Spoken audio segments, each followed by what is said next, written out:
Coming up in Primetime Sports Wednesday, child sexual and physical abuse cases could rock cradle of Jamaican sports.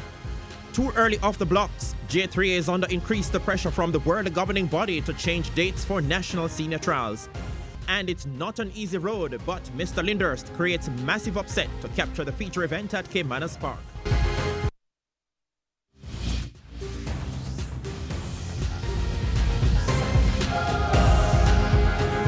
Coming up in Primetime Sports Thursday, local sports governing bodies urge school administrators to be more proactive about abuse of student athletes by their coaches.